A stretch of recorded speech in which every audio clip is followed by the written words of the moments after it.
ఈరోజు మహాశివరాత్రి. లోకమంతా శివోహమంటోంది. ఎక్కడ చూసినా శివనామ స్మరణతో మారుమోగిపోతున్నాయి అన్ని ప్రాంతాలు. మరి ఆ దిశలో ఆ పరమేశ్వరుణ్ణి కొలవని స్తుతించని రచయితలేరంటే అతిశయోక్తి కాదేమో. ఆ దిశలో అందవేసిన చెయ్యి ప్రముఖ ఆధ్యాత్మికవేత్త, తెలుగు వేదకవి, శతకానందకారక శ్రీ జొన్నవిత్తుల రామలింగేశ్వరరావు గారు ప్రస్తుతం ఎన్టీవీ స్టూడియోలో ఉన్నారు. మరి శివతత్వం గురించి, మహాశివరాత్రి వైశిష్ట్యం గురించి, ప్రత్యేకించి జొన్నవిత్తుల వారి రచనలో ఉన్న మాధుర్యం గురించి ఆయనతోనే చర్చించి అనేక విషయాలను మనం తెలుసుకునే ప్రయత్నం చేద్దాం. నమస్కారం జొన్నవిత్తుల గారు. నమస్కారం. జొన్నవిత్తుల గారు, మహాశివరాత్రి నాడు ఎక్కడ ఏ శివుడి పాట విన్నా జొన్నవిత్తుల రచన కూడా అలా స్ఫురణకు వస్తుంది. ఖచ్చితంగా ఇటీవల కొన్ని సినిమాలలో మీరు రాసిన రచనలు కావచ్చు, అలాగే మా కోటి దీపోత్సవంలో మీరు రాసిన పాట విన్న భక్తులు కావచ్చు. ఇట్లా శివరచన అనగానే జొన్నవిత్తుల పేరు కూడా తెరపైకి వస్తూ ఉంటుంది. అసలు శివుడితో, శివతత్వంతో మీకున్న అనుబంధం ఎలాంటిది? ముందుగా అది ఈ శివానుబంధం నాకు జన్మబంధం. అది మా అమ్మ వల్ల నాకు అలా ఈ శివభక్తి అనేటువంటిది అలవడింది. మా అమ్మ 3 సంతానం ముందు చనిపోయితే తర్వాత నాకు సంతానం కలగాలి, మగపిల్లవాడు కలగాలి అని ఆవిడ శివుడికి ఆవిడ మొక్కుకుని రామేశ్వరంలో, ఆ తర్వాత నేను ఆవిడ కడుపులో ఉండగా మగపిల్లవాడే కలగాలి అని ఈ చిలుమూరు అని తెనాలి దగ్గర ఉంది రామలింగేశ్వర స్వామి క్షేత్రం. అవును, చాలా ప్రసిద్ధమైంది. అక్కడ కోరుకున్న కోరికలన్నీ నెరవేరుతాయని ఒక మంచి నమ్మకం అన్నమాట. మా చిన్నత్తయ్య వాళ్ళ పుట్టిల్లు. అప్పట్లో మా అమ్మమ్మ వాళ్ళందరూ వెళ్ళి అక్కడ ఉండి 40 రోజులు గుడి చుట్టూ 108 ప్రదక్షిణాలు ప్రతిరోజు చేసేది ఆవిడ. కృష్ణానదికి వరదలు వచ్చినప్పుడు కూడా ఆవిడ బల్లకట్టు దాటి వెళ్ళి అలా చేసింది. ఆ శివుడు అనుగ్రహించి మగపిల్లవాడిని తనకి ఇచ్చాడని ఆవిడ నాకు ఆ రామలింగేశ్వర స్వామి పేరు పెట్టింది. ఆ తర్వాత ఆవిడ వల్ల ఇలా ఈ శివుడి మీద ఒక భక్తి అది బాగా నాకు దృఢపడింది. అంటే జన్మతః శివారాధన అనేది జన్మతః అలవడిందే? జన్మతః ఏం కాదు, నేను జన్మతః మార్కండేయుడు ఏం కాదు కానివ్వండి. అల్లరి చేసేవాడిని, మామూలుగా చదువుకునేవాడిని కాదు. ఇంట్లో వాళ్ళు పిలిచేవాళ్ళు, కేకలేసేవాళ్ళు, ఇవన్నీ మామూలుగా అందరి పిల్లలకి ఉన్నట్టే ఉండేవి. అయితే ఒక శివానుగ్రహం మాత్రం నా మీద స్పష్టంగా ఉన్నది అనేది నా జీవితంలో దృఢపడింది. నా జీవితాన్ని రకరకాల మలుపులు, ఈ గమనాలు ఇవన్నీ చూస్తే శివుడు నడుపుతున్నాడు. అందుకు కారణం మా అమ్మ పూజాఫలం. ఆవిడ పూజాఫలం నాకు వచ్చింది. తల్లి శివుడికి అభిషేకం చేయించేసి వెళ్ళిపోయింది అనుకోండి. వెళ్ళిపోతే ఎవరండి ఆ లక్ష్మీనరసింహ గారికి సంబంధించిన వాళ్ళు ఎవరైనా ఉన్నారా, వాళ్ళ పిల్లలు కానీ ఎవరన్నా ప్రసాదాలు అవి ఇవ్వాలి అని అంటే నేనున్నానని నేను వెళ్ళా. పూజలు చేసింది ఆవిడ, ప్రసాదం వచ్చింది నాకు.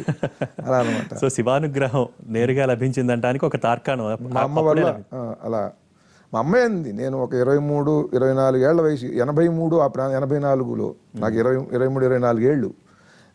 అప్పుడు నేను పద్యాలు అవి రాస్తుంటే మా అమ్మ అంది, "ఒరేయ్, నీ కోసం ఆ దేవుడికి ముక్కుంటే పుట్టేవరా, ఆయన మీద ఉన్న 4 పద్యాలు రాయింది." నేను 4-5 పద్యాలు రాశా. అవి విని మా విజయవాడలో గొప్ప కవులు, మన కావూరు పూర్ణచంద్రరావు గారు, ఇప్పుడు కూడా పాలపర్తి శ్యామానంద ప్రసాద్ గారు, గొప్ప శతావధాని, ఆయన శనగ నరసింహస్వామి గారు, వాళ్ళు చూసి విని మా భాషా ప్రేమ కళాశాలలో ఒక ఆయన ఉండేవారు, సుబ్బారావు గారు, మేడిచర్ల గోపాలకృష్ణమూర్తి గారు, వాళ్ళు మహానుభావులు. వాళ్ళు చూసి దీనికి ఒక మంచి శతక లక్షణం ఉన్నాయి ఈ పద్యాలకి, ఇలా రాయమని ప్రోత్సహించారు. నేను కూడా ఉత్సాహంగా అప్పటి నుంచి అలా రాస్తూ వచ్చా. 84 నుంచి 2009 వరకు దాదాపు అంటే 25 సంవత్సరాల్లో ఎన్నో పద్యాలు రాసి ఆ పద్యాల్లో ఒక 108 పద్యాలు తీసి శ్రీరామలింగేశ్వర శతకంగా ఇలా దీన్ని ప్రచురించామన్నమాట. జొన్నవిత్తుల గారు, అంటే ఏ వయస్సు నుంచి మీరు రచనలు చేయటం మొదలు పెట్టారు? అంటే ముఖ్యంగా ఇప్పుడు చెప్పిన దాన్ని బట్టి శివుడి పైన పద్యాలు రాయటంతో మీ రచన మొదలైందని భావించవచ్చా, లేకపోతే ఏ వయసు నుంచి రచనలు మొదలు పెట్టారు? రచనలు అంటే అవి అంత పర్ఫెక్షన్తో ఉండవుగా, ఇప్పుడు ఉన్నట్టుగా ఉండవుగా. కానీ రచన అనే లక్షణం మాత్రం చిన్నప్పటి నుంచి ఉంది బాగా. అంటే ఈ పద్య రచన మాత్రం నేను 9వ తరగతి సెలవులు ఇచ్చేసిన తర్వాత, అంటే 14 ఏళ్ళు సుమారుగా ఆ వయసులో, మా తెలుగు మాస్టర్ ఒక ఆయన ఉన్నారు, దత్తాత్రేయులు గారని, ఇప్పుడు కూడా ఉన్నారు ఆయన, దత్తాత్రేయ శర్మ గారు, దత్తాత్రేయ ప్రసాద్ ఆయన పేరు. 6 అడుగుల 2 అంగుళాలు ఆయన, ఆజానుబాహుడు. ఆ పంచ అది కట్టుకుని అలా వస్తుంటే ఒక పెద్ద విగ్రహం, చాలా ఇదిగా ఉంది, గంభీరంగా ఉంటారు ఆయన. ఇప్పుడు హైదరాబాద్లోనే ఉన్నారు. ఆయన మాకేం చేశారంటే తెలుగు పుస్తకాలు, పాఠ్య పుస్తకాలు ఇప్పుడు మారాయి. అవి ప్రచురించి కొత్తగా ఇవ్వాలంటే ప్రభుత్వం ఆలస్యం చేస్తుంది కదా. ఆయన ఏం చేశారంటే, ఒరేయ్ మీకు ఛందస్సు చెబుతాను ఈ సమయంలో పుస్తకాలు వచ్చే లోపల, అవి మీకు ఎప్పటికన్నా ఉపయోగపడతాయిరా, ఓ 10-15 మార్కులు వస్తాయి మీకు అని ఛందస్సు చెప్పారు. ఆ ఛందస్సు అది ఎందుకనో శివానుగ్రహం నాకు బాగా ఇష్టపడ్డా. ఆయన చెప్పే విధానం కూడా అంత చక్కగా ఉంది. అలా అలా అలా నేను ఆ ఛందస్సు నేర్చుకున్న సమయంలో సుమతి శతకం తీసుకుని పిచ్చి పెట్టినట్టుగా పద్యాలన్నిటికీ కూడా గణ విభజన అనమాట, ఆ గణ విభజన చేసా. అట్లా నాకు అప్పుడే ఆ సమయంలోనే మా మామయ్య గారు ఊరు వెళ్ళా, శ్రీకాకుళం ఘంటసాల దగ్గర ఉంటుంది, ఆంధ్ర మహావిష్ణువు ఉన్న ఊరు. అక్కడ పొలాల్లో మొట్టమొదటి ఒక పద్యం రాసా. అంటే ఆ ప్రకృతిలో దివిసీమ శ్రీకాకుళం అట్లా అంటే అట్లా చిన్న చిన్నవి అలా అలా రాసుకుంటూ అలా అలా అలా అలా అలా అది పెరిగింది. సాధారణంగా శివరాత్రి అనగానే శివనామస్మరణతో మారుమోగిపోతాయి. ఇట్లు ఇంట్లో శివనామస్మరణ, అటు ఆలయాలకు వెళ్తూ ఉంటారు. 2 రోజుల పాటు రాత్రంతా జాగరణ చేయటం, ఉపవాసం ఉండి జాగరణ చేసి తదుపరి రోజు మధ్యాహ్నం భోజనంతో మొత్తం ఈ దీక్ష ముగుస్తుంది. చిన్నప్పటి నుంచి కూడా చాలా సరదాగా ఈ శివరాత్రి అనేది గడిచిన సందర్భాలు కూడా ఉంటాయి. ఏంటి మీ చిన్నప్పటి జ్ఞాపకాలు ఏంటి? చిన్నప్పటి నుంచి ఇప్పటిదాకా అనేక మహాశివరాత్రులను చూసిన సందర్భం కూడా ఉంది. ఏంటి, ఏమనిపిస్తుంది? మీరు చాలా చక్కగా అన్నారు. అంటే దానికి పూజ ఇవన్నీ చేసుకుంటే సరదా అన్నారు చూసారా. నేను చిన్నప్పటి నుంచి కూడా నా స్వభావం ఆ పూజ, క్రమశిక్షణ, విధానము అవి వాటి మీద ఉండేది కదా, దృష్టి సరదా మీద ఉండేది చిన్నప్పటి నుంచి. విజయవాడ కృష్ణలంకలో మెట్ల బజార్ చివర ఒక శివాలయం ఉంది, దోబగుంట వారి సత్రం ఎదురుకుండా శివాలయం. ఆ పక్కనే కరణం గారి ఇల్లు. దాంట్లో చందు గారని నాకు చాలా ఆత్మీయులైన, మమ్మల్ని బాగా తీర్చిదిద్దినవాడు. బాగా ఆయన ఈ పిల్లలందరినీ చేర్చి, మాకంటే 4 ఏళ్ళు పెద్దవాడు, మా పిల్లలందరినీ చేర్చి తబలా పెట్టుకుని శివుడి భజనలు అవి చేయించేవాడు. మేమేమో అల్లరి చేస్తూ ఆ ప్రసాదం కోసం చేస్తూ. నరసింహం అని దాంట్లో ఒక పూజారి ఉండేవాడు, నాయుడు వాడు అప్పుడు. ఇప్పుడు కేసరగుట్ట స్మార్త కళాశాలలో పండితుడు, గురువు అనమాట. అక్కడ పురోహితుడిగా ఉండేవాడు. 14-15 ఏళ్ళు ఉన్నాడు. అప్పుడు కూర్చుని శివరంజని నవరాగిణి అని పాట పెద్ద హిట్ అది. శివరంజని నవరాగిణి అని. అక్కడికి వెళ్ళి అతను అర్చకుడు కదా, కొబ్బరి చెప్పులు అరటిపళ్ళు ఉంటాయి, అందుకని నరసింహము నారికేళము అని ఏదో ఇట్లా వాడు నవ్వుతూ ఇచ్చేవాడు. అలా కూర్చుని మేము ఆ అరటిపళ్ళు కొబ్బరి చెప్పులు కొట్టుకుని ఆ కృష్ణుడిని కూర్చుని ఏవో సరదాగా అనమాట. కాసేపు శివుడి భజనలు, కాసేపు ఏవో ఆ మాట ఈ మాట సరదాగా పాటలు. ఈ సరదా మీద ఎక్కువ దృష్టి ఉండేది. తెల్లవారులు మేల్కున్నా కూడా భజన మరి ఏం చేసామో మరి భగవంతుడు మాత్రం అనుగ్రహించాడు. సరదాగా ఉండేది. అసలు ఆ ఉత్సాహం ఆ సరదా కోసమే. అందరూ కూడా హృదయాలన్నింటినీ కూడా ఒకళ్ళకొకళ్ళు విప్పార్చుకుని ఆ హృదయ విశాలతని పెంపొందించుకుని అందరిలోనూ కూడా వాళ్ళు ఆ స్నేహాన్ని, ఆ బంధుత్వాన్ని చూసి, ఆ బంధుత్వం స్నేహం అన్నిటిలోనూ భగవంతుడిని చూసేటువంటి విధానం ఈ సామూహికమైనటువంటి అర్చన. అది మాకు తెలియకుండానే జరిగింది. ఆ పెద్దలు విధించిందంతా కూడా సరదాగానే ఉంటుంది. పిల్లలకి నిజంగా శాస్త్రీయంగా క్రమశిక్షణతో ఇవన్నీ చేయటం, ఇవన్నీ వాటి మీద ఏముంటుంది దృష్టి. సో శివుడాజ్ఞ లేనిదే చీమైనా కొట్టదు అంటారు. మీరు అవునన్నా కాదన్నా శివానుగ్రహం, ఇందాక నేను చెప్పినట్టు జన్మతః మీకు శివానుగ్రహం అయితే ఖచ్చితంగా ఉంది, బాగా ఉంది. ఎంత అల్లరి చేసినా కూడా నన్ను ఇష్టపడే వాళ్ళే ఉన్నారు చిన్నప్పటి నుంచి. అల్లరి చేసిన ఎంత రామలింగేశ్వరరావు అని పిలిచి మా చందు గారు చాలా చాలా చక్కగా వాళ్ళు ఇష్టపడేవాళ్ళు అందరూ. ఏదో పద్యం పాడో పాట పాడో ఎందుకునో వాళ్ళని ఆకర్షించేది. అది దానికి ఎంత సంపూర్ణత్వం ఉంది, పర్ఫెక్షన్ ఉందో లేదో కానీ ఇష్టపడేవాడు. అలా అలా అలా అలా జరిగింది. దొన్నవిత్తులు గారు, మీరు మీ రచనల్లో అనేక రచనలు అద్భుతంగా చేశారు. దాంట్లో శతకాలు చాలా ప్రత్యేకంగా చెప్పుకోవాల్సినవి. ఎన్నో శతకాలు రాశారు, శివుడిపైన శతకాలు రాశారు. వాటిల్లో కూడా శ్రీ రామలింగేశ్వర శతకం, దాంట్లో ఎన్నో విలక్షణమైన ప్రయోగాలు చేశారు. వాటిలో మచ్చు కొన్ని మాకు. అంటే ప్రయోగాల కంటే అది ఆ శతకం మనకి వేల శతకాలు ఎన్నో ఉన్నాయి. వాటన్నిటిలో కూడా ఒక ప్రత్యేకంగా కనిపిస్తుంది. అది చాలా వైచిత్ర్యం ఉంది దాంట్లో, అంటే విచిత్రం ఉన్నది. సరిగ్గా ఇవాళ సోమవారం శివరాత్రి, మహాశివరాత్రి. 2009లో కూడా మహాశివరాత్రి సోమవారం బాలమురళీకృష్ణ గారు వచ్చి ఆవిష్కరించారు. దాంట్లో 2వ పద్యంలో నేను ఒకటి రాశా.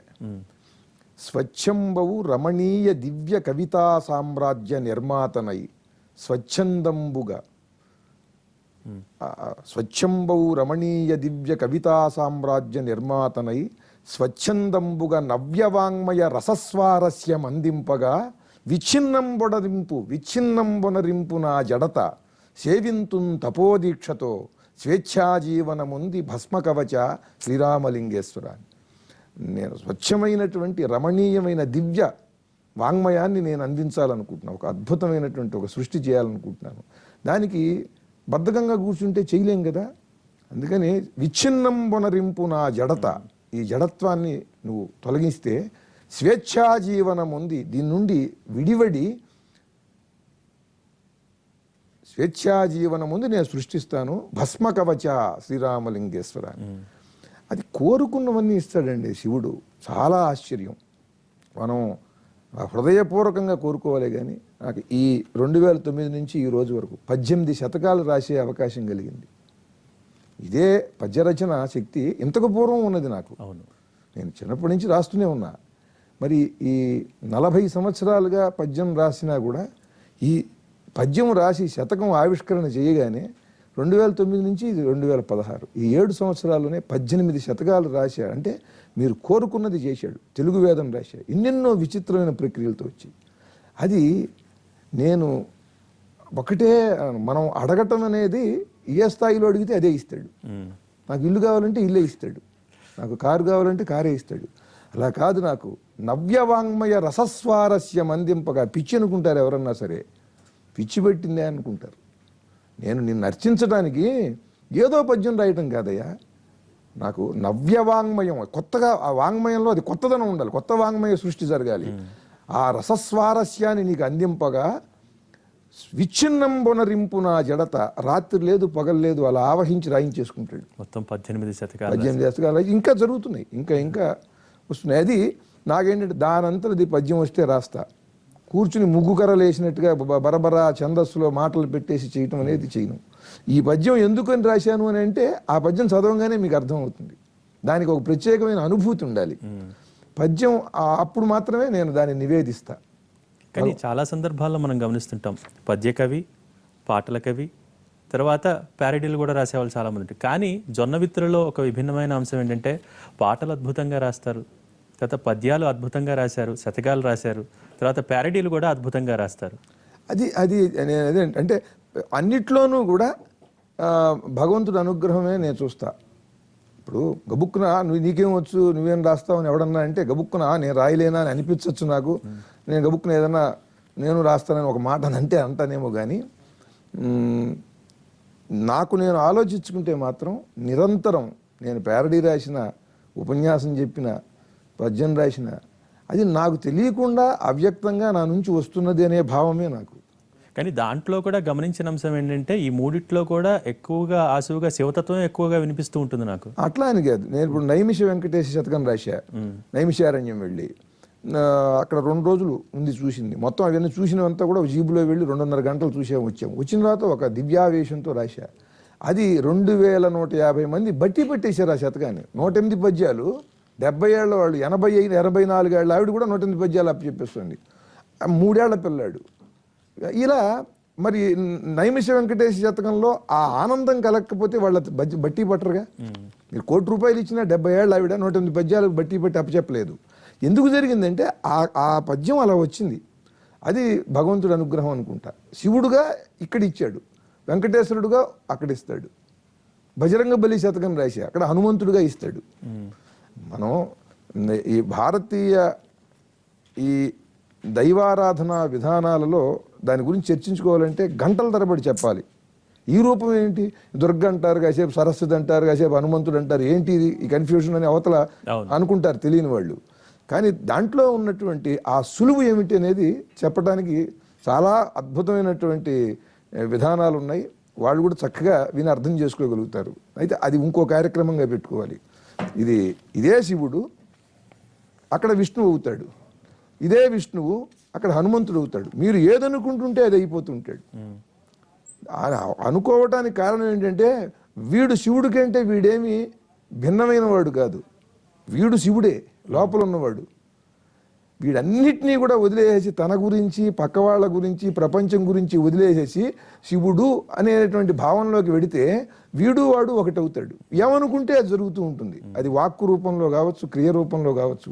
అంటే అంతటి అనుసంధానం, అంతటి లింక్ పడాలి. కానీ పర్టికులర్గా జొన్నవిత్తుల పాట రాసేటప్పుడు లేకపోతే పద్యం రాసేటప్పుడు ప్యారడీ చేసేటప్పుడు ఏది చేసినా సరే శివుడు నా క్లోజ్ ఫ్రెండ్ పక్కన కూర్చుని మాట్లాడుతున్నట్టుగానే ఆ రచన ఉంటుంది. అసలు అది ఎలా సాధ్యం? ఇప్పుడు మనం డమరుకం సినిమాలో పాట తీసుకున్నా కూడా శివ శివ శంకర హర శంకర దిగిరార ఒక సామాన్యుడి హృదయ స్పందనలోంచి వచ్చినట్టుగా, అంటే శివుడితో డైరెక్ట్గా శివ ఇట్రారా దిగిరారా అన్నట్టుగా ఈ ఎలా సాధ్యమైంది? అది నాకు తెలియదు. చెప్పాను కదా, అది శివానుగ్రహం అని అంటారు. లేకపోతే ఇప్పుడు 100 పాటలు ఉన్నాయండి శివుడి మీద, గొప్ప పాటలు మహానుభావులు రాశారు. కానీ ఈ రాసిన పాట ఆ 100 పాటల కంటే కూడా విలక్షణంగా ఉంటుంది సినిమాల్లో. సర్పప్రావృత దర్పప్రాభవ విప్రప్రేరిత పర దిక్పూరప్రద కర్పూర ప్రభ అర్పింతుము శంకర అని అనాలంటే, ఈ రోజుల్లో అట్లాంటి సాహిత్యం రావాలంటే అసలు అటువంటి సినిమా వస్తుందా? శివుడి మీద అట్లా రాసినా ఓకే చేస్తారా? కానీ దానికి తగిన క్యారెక్టర్లు ఉన్నాయి అక్కడ, చూడండి. రైట్. నిజంగా ఒక అద్భుతమైన పాట శివ శివ శంకర హర హర శంకర దిగిరారు. దీంట్లో మీరు చేసిన ప్రయోగం కూడా ప్రకట శుభంకర ప్రణయ భయంకర ప్రళయ భయంకర దిగిరారా అంటూ ఒకే మాటలో 2 విధాల 2 సన్నివేశాలను కూడా ఇక్కడ వర్ణించిన ఆ పరమేశ్వరుని గురించి వంచిన సందర్భం. తర్వాత చాలా సందర్భాల్లో భక్తి టీవీ కోటి దీపోత్సవానికి కూడా మీరు ఇచ్చేశారు. అటువంటి సందర్భంలో కూడా చాలామంది ప్రత్యేకించి ఈ ప్రోగ్రాం గురించి పాట రాశారన్న సందర్భాలు కూడా, అంటే ప్రతి ఒక్క భక్తుడు కూడా ఆ పాటకి అంత రోమాలు నిక్కపొడుచుకునేలా ఆ భావన కలిగిందంటే అది నిజంగా మళ్ళీ మళ్ళీ వర్ణించలేని అంశం. అంటే దానికంటే ఇప్పుడు చూస్తున్నప్పుడు కూడా నాకు అనిపించింది, మొట్టమొదట ఈ పాట సమాజంలోకి వచ్చింది అంటే మొట్టమొదట హీరో నాగార్జున గారిని అభినందించాలి. ఎందుకంటే కోమాలోకి వెళ్ళిన వాడిలాగా అలా పడుకున్నాడు చూడండి ఆ సినిమా పాటలో. అలా పడుకుని ఉండాలంటే ఎంత దమ్ము ఉండాలండి హీరోకి? గుండె కన్నా దమ్ము ఉండాలి, బ్రెయిన్ కన్నా వ్యసన ఉండాలి. అంటే ఆ క్యారెక్టర్ అర్థం చేసుకుని, లేకపోతే అట్లా పడుకుంటాడా?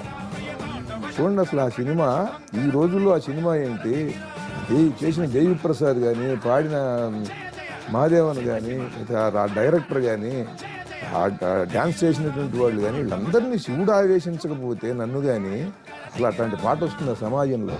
అంత అద్భుతం. దాన్ని ఇవాళ సినిమాలు వస్తూ ఉంటాయి, పోతుంటాయండి, కానీ శాశ్వతంగా చలనచిత్ర చరిత్రలో శివుడు అంటే గుర్తొచ్చే పాటల్లో ఇది కూడా ఒకటి ఉండిపోయిందంటే అద్భుతం కదా. దానికి కీలకమైన వ్యక్తి నాగార్జున అని ఆ నిర్మాతని పాటలో కూడా ఆకాశలింగం పంచభూతాలను చేసుకుని ఆకాశలింగం వాయులింగం అగ్నిలింగమై కనిపించరా అంటూ రాయటం అనేది, దాన్ని మీరు కోటి దీపోత్సవంలో అటు నాగార్జున గారు ఆయన అక్కడ దానికి నాంది పలికి సమాజంలోకి తెస్తే, ఇక ఈ పాటని భుజాన్ని వేసుకుని ఊరేగించాడు నరేంద్ర చౌదరి గారు. మామూలుగా గారు నరేంద్ర చౌదరి గారి కోటి దీపోత్సవం, ఆయన పూర్వజన్మలో ఒక శివభక్తుడైన రాజు.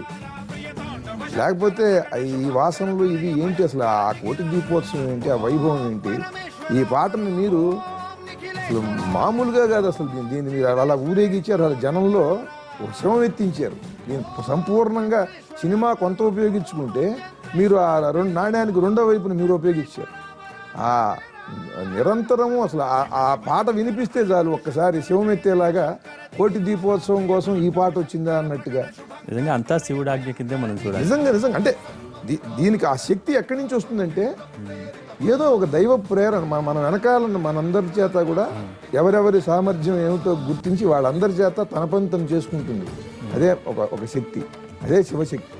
చూడండి, ఏమి ఎవ్వరు ఊహించకుండా అలా అలా అలా అలా అలా అలా వచ్చేస్తుంది. అవన్నీ దాని గురించి ఆలోచిస్తే మనకి ఎంత అద్భుతం సాధిస్తుంది, ఎంత సృష్టిస్తుంది ఆ పాట. ఆ పాట చుట్టూ ఎంతమంది ఉన్నారు, గొప్ప సంగీత దర్శకుడు, గొప్ప మహాగాయకుడు, గొప్ప హీరో, ఒక నిర్మాత, ఇలా చేసుకుంటూ వచ్చి దాని ప్రయోజనం అంత మాత్రమే కాదు అని, పైగా సినిమా పాట శక్తి ఏమిటో మళ్ళీ ఈ పాట చెబుతోంది. మంచి సినిమా పాట వస్తే సమాజం దాన్ని నెత్తిన పెట్టుకుంటుంది, సరైన వాళ్ళు దాన్ని ఉపయోగించుకుంటారు అని. అది ఒక అంటే ఇటు సినిమా పాట గొప్పదనాన్ని చాటుతోంది అన్ని రకాలుగా ఉంది. తర్వాత జొన్నవిత్తుల గారు, సాధారణంగా శివలీల శివలీల అంటూ ఉంటారు, కానీ శివలీలలో చాలా మనం చరిత్రలో ఇతిహాసాల్లో చాలా వింటూ ఉంటాం. భస్మాసురుడికి అభయం ఇచ్చి ఎటువంటి కష్టాలు పడ్డాడు శివుడు. తర్వాత రాక్షస గణానికి వరాలు ఇచ్చి ఎటువంటి కష్టాలు పడ్డాడు. ఇంకా శివలీల ఏమిటి? అసలు శివలీల అంటే ఏమిటి? శివలీలకి విష్ణులీలకి ఉన్న భేదం ఏంటి? అంటే విష్ణులీలకి దీనికి ఉన్న భేదం నేను ఇప్పుడు చెప్పను, చాలా గంటల తరబడి పడుతుంది. మీరు చాలా పెద్ద ప్రశ్న అడిగారు. 2-3 నిమిషాల్లో చెప్పే ప్రయత్నం చేస్తా. చెప్పండి.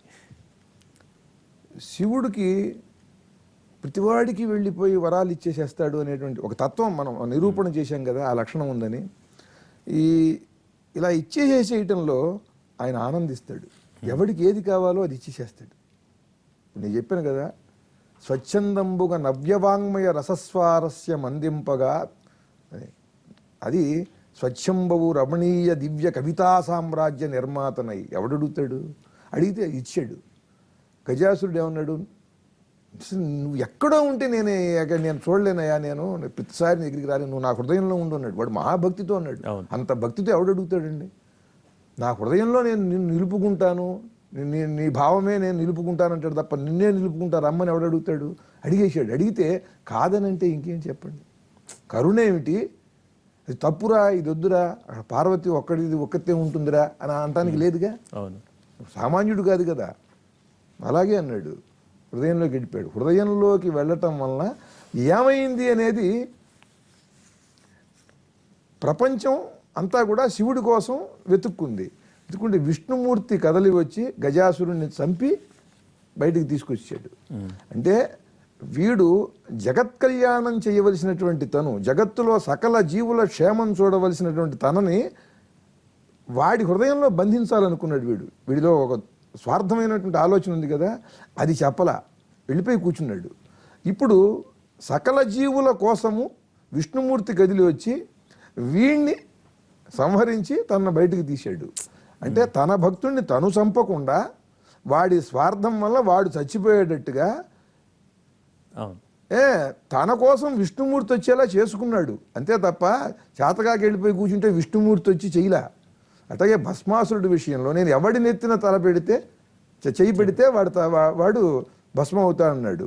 అన్నప్పుడు వెంటనే నేను ఇవ్వనురా అని అంటే శివుడేంటి? వాడు అంత ఘోరమైన తపస్సు చేశాడు. సరేనని ఇచ్చాడు.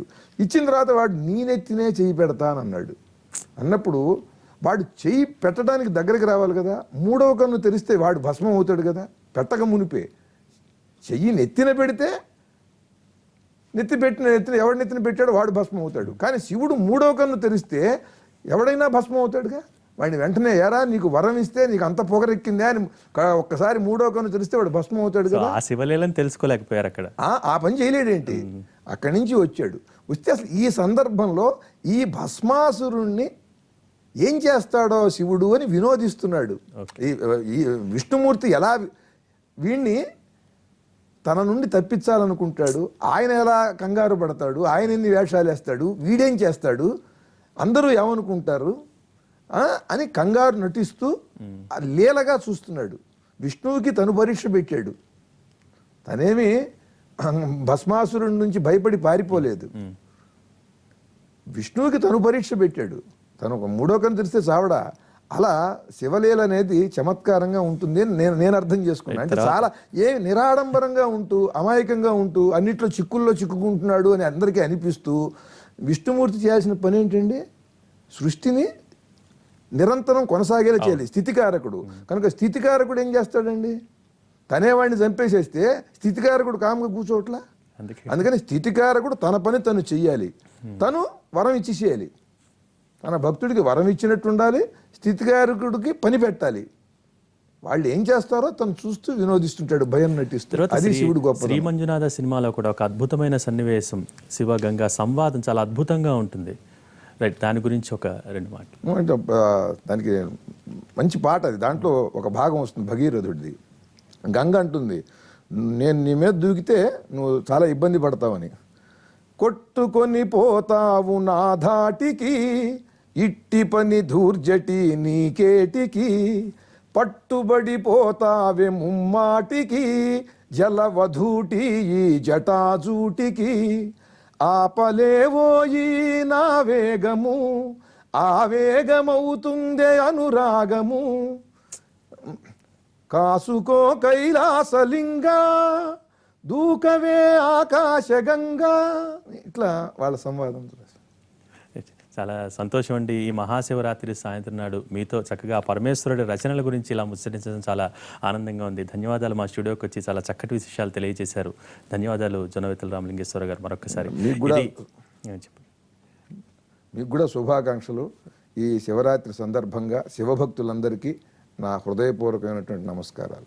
మీకు కూడా మరొకసారి ధన్యవాదాలు తెలియజేసుకుంటున్నాం. ఇది మహాశివరాత్రి సాయన జొన్నవిత్తల రామలింగేశ్వరరావు గారితో ప్రత్యేక చర్చా కార్యక్రమం. మరో చర్చా కార్యక్రమంలో మళ్ళీ కలుద్దాం. నమస్కారం.